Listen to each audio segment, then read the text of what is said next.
सरकारी हॉस्पिटल्स का नाम सुनकर लोग थोड़ा घबरा जाते हैं, लेकिन नोएडा के एक पुराने गवर्नमेंट हॉस्पिटल में एक ऐसा ऑपरेशन थिएटर है जहां लोग सिर्फ ऑपरेशन के लिए नहीं, मौत से मिलने जाते हैं। एक ऐसा ऑपरेशन थिएटर जहां जिंदगी से ज्यादा मौत लिखी जाती है। डॉक्टर शुभम मल्होत्रा, एक यंग और एम्बिशियस सर्जन जिसकी पहली पोस्टिंग नोएडा के एक सरकारी हॉस्पिटल में होती है। शुभम अपने प्रोफेशन को लेकर बहुत सीरियस था, लेकिन वो अंधविश्वास में यकीन नहीं करता था। थोड़े दिन बाद उसे नाइट ड्यूटी में शिफ्ट कर दिया गया। सर, रूम नंबर 13 से दूर रहना बेहतर होगा, कुछ अजीब है वहाँ, एक नर्स कहती है। शुभम हंसता है और सोचता है कि आज वो रूम नंबर 13 इंस्पेक्ट करेगा। जब वो रूम नंबर 13 में एंटर करता है, वहाँ पर सब कुछ पुराना और आउटडेटेड है। एक पुरानी black and white group photo जिसमें एक औरत का चेहरा प्रोमिनेंट है, डॉक्टर प्रतिमा वर्मा, जिसके बारे में कोई कुछ कहना नहीं चाहता। रात के 2 बजे एक इमरजेंसी आती है। 19 साल का लड़का अपेंडिक्स के दर्द के साथ एडमिट होता है। शुभम डिसाइड करता है कि ऑपरेशन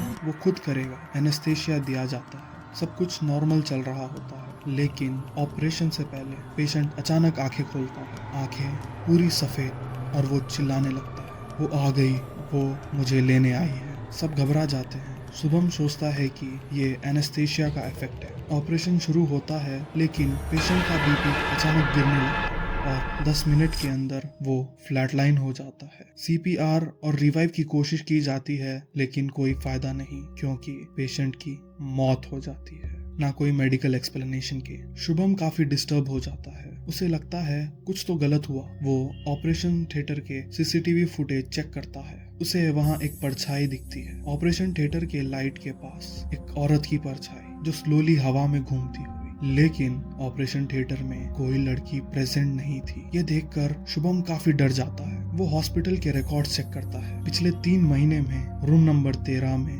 9 अनएक्सप्लेन्ड डेथ्स हो चुकी है। सभी केसेस में पेशेंट ऑपरेशन के दौरान या इमीडिएटली बाद मर गए। रेखा, एक सीनियर नर्स, उसे बताती है डॉक्टर प्रतिमा वर्मा पहले इसी ऑपरेशन थिएटर में काम करती थी। एक सर्जरी के वक्त सीनियर डॉक्टर की वजह से एक पेशेंट की मौत हो जाती है और उसका सारा इल्जाम प्रतिमा के ऊपर डाल दिया जाता है, और ये सब के कारण प्रतिमा ने रूम नंबर 13 में अपनी जान दे दी। उस दिन के बाद लोग कहते हैं कि उसकी आत्मा वहीं भटक रही है। शुभम साइंटिफिक एक्सप्लेनेशन ढूंढने के लिए रूम नंबर 13 में बिना किसी पेशेंट के रात भर मॉनिटरिंग सेटअप करता है। सीसीटीवी, थर्मल कैम और बिना लाइट के शूट होता है। रात के 3:15 पर माइक में एक विस्पर सुनाई देती है, मेरा कोई दोष नहीं था। थर्मल फुटेज में एक कोल्ड पैच दिखाई देता है, जैसे एक लड़की का शेप। ऑपरेशन थिएटर के टेबल के पास कोई खड़ा दिखाई देता है, मगर रियल आंखों से वहाँ कुछ नहीं था। शुभम मेडिकल आर्काइव से डॉक्टर प्रतिमा की फाइल ढूंढने लगता है, लेकिन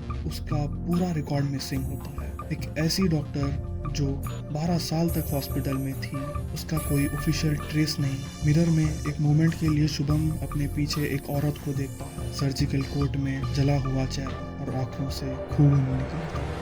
अगले दिन शुभम इमरजेंसी बोर्ड मीटिंग में रिपोर्ट देता है। वो कहता है ऑपरेशन थिएटर में टेक्निकल फॉल्ट है और उसे टेम्पररी बंद कर दिया जाए। उस रात जब शुभम घर जाता है और उसके फोन में रिकॉर्डिंग चेक करता है, एक वीडियो में वो खुद दिखाई देता है जिसमें वो रूम नंबर 13 में ऑपरेशन कर रहा है। उसके सामने डॉक्टर प्रतिमा खड़ी थी, उसे गाइड करती हुई। सर्जिकल नाइफ उसके हाथ में होता है। कुछ दिन बाद हॉस्पिटल में पेंटिंग का काम शुरू होता है। जब पेंटर रूम नंबर 13 की एक दीवार स्क्रैप करता है तो उसे कुछ खून से लिखा मिलता है, ये मेरा कमरा है, किसी और का नहीं। सभी लोग डर जाते हैं। हॉस्पिटल एडमिनिस्ट्रेशन डिसाइड करता है कि रूम नंबर 13 परमानेंटली लॉक कर दिया जाए। 2 महीने बाद एक नया doctor Mihir unknowingly room number 13 का लॉक तोड़ता है और अंदर जाता है। 5 मिनट बाद वो चिल्लाता हुआ बाहर आता है, वहाँ कोई था, वो मुझे देख रहा था। उसके हाथ में सर्जिकल नाइफ थी। सीसीटीवी फुटेज में एक ब्लड फिगर दिखाई देता है। वॉइस रिकॉर्डर में एक फेंट विस्पर आता है, केस रेडी है। हॉस्पिटल के मेडिकल बोर्ड ने रूम नंबर 13 को सील कर दिया। उस रात हॉस्पिटल की सारी लाइट्स अचानक बंद हो जाती है, सिर्फ रूम नंबर 13 की लाइट जलती है। सिक्योरिटी कैम में एक लास्ट फ्रेम रिकॉर्ड होता है। ऑपरेशन थिएटर के टेबल के पास डॉक्टर प्रतिमा वर्मा खड़ी होती है, सर्जिकल मास्क पहने हुए, और कहती है नेक्स्ट केस रेडी है। रूम नंबर 13 आज भी बंद है, लेकिन जब भी किसी ऑपरेशन थिएटर में लाइट ब्लिंक करती है या सर्जिकल टूल्स अपने आप हिलने लगते हैं तो लोग कहते हैं वो वापस आ गई है। Like and subscribe for more amazing videos.